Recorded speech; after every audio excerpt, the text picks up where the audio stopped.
I'm going to show you how to write a Python program to solve an initial value problem using the Euler method. So here we got an example. So the initial value problem is the ODE y dash equals t times y. The t domain goes from 0 to 1, and the initial solution at t equals 0 is y is equal to 1. And we're told to use a step length of 0.2. Okay, so to start the program, I'm going to import the NumPy library, as we'll be using some NumPy arrays.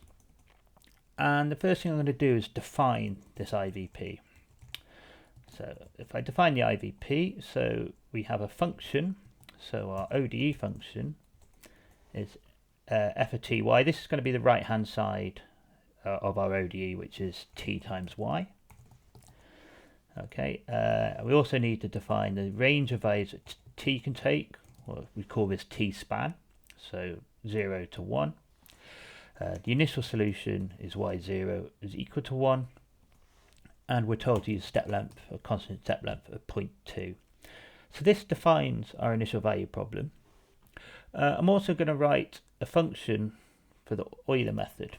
Okay, so I'm going to define a function that calculates the Euler method for a single step. And I'm going to call this Euler, and this function requires, it needs the function f, so this function is what we're solving, so then I've defined that here. I need a value of t, I need a value of y, let's call these tn and yn, and I need a value for the step length h. Okay, and the Euler method is simply yn plus h multiplied by f of tn yn. Okay, so that will calculate a single step of the Euler method, but I need to set up another function that then calls the Euler method. Okay, so I'm going to define what I call a solver function. So I'm going to call this solve IVP, and inputs to this function are going to be the ODE function f, the t span, which gives us a range of values for t, the initial solution y0, we need the step length h, and we also need whatever solver we're using. Now in this case we're going to be using the Euler method, but in future we might want to use other solvers, so I've left this as solver here. Okay, so the first thing we need to do is calculate our t values. Now we're using a constant step length of 0.2, so we can use the arange function from the NumPy library. So this requires our first value in our array, which is going to be the first value in t-span, the last value in the array, which is going to be t-span plus h. Now the reason why I'm adding h to it is because if I just had t-span 1, it would end at 0.8, so when it gets to 1 it doesn't include that, so I have to add the h to it there. And the difference between each one I want to be h. Okay, so I'm just going to check whether that works by printing t, and down here I'm going to invoke the IVP solve function, t-span y0h and Euler. Okay, so this is just to check. This is my t array, and you can see it starts off at 0, finishes at 1, and we go up in steps of 2, so I know that's working.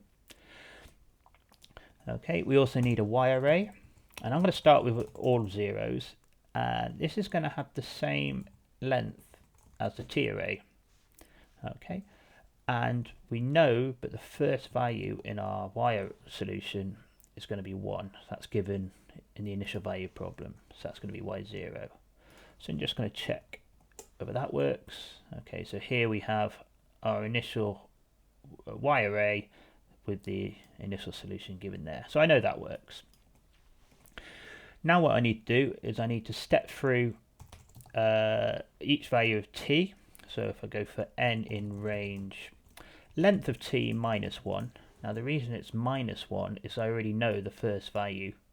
I've already got that, so it's all the other values you need to calculate. And the value of yn plus 1, so in other words I'm calculating this, I'm using the Euler method, but this function knows it as solver. So I'm going to say solver f. Now I need tn, which is the nth element of t, and also the nth element of y. We also need h.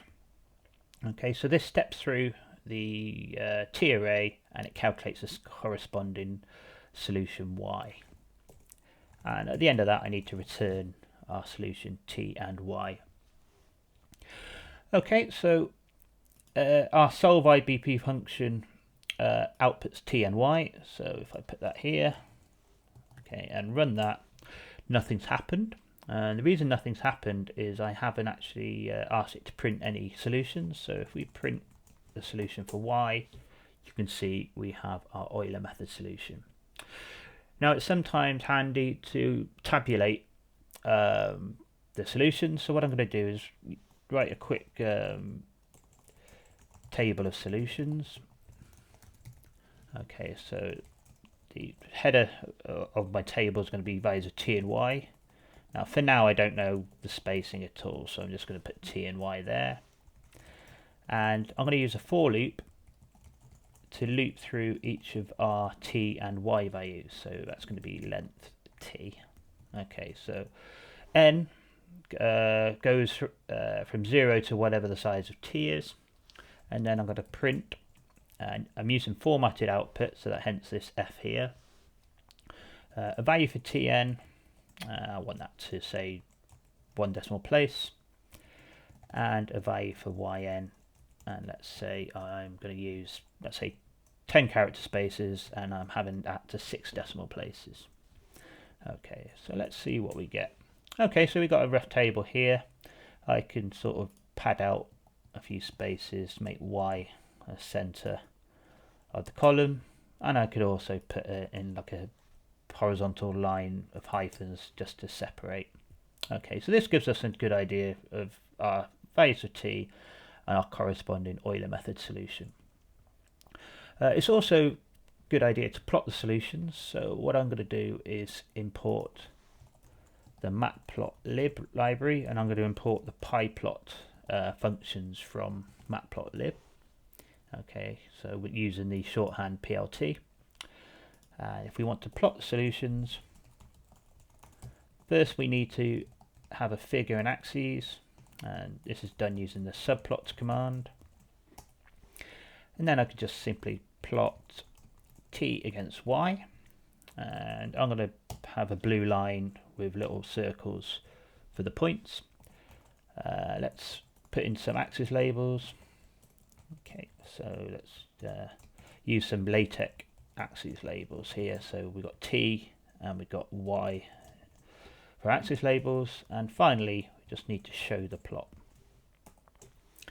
Okay, if I scroll down, you can see here we have a plot of our solution. So we've got the t against y, and you can see each plot, it's been each point has been plotted with a little circle.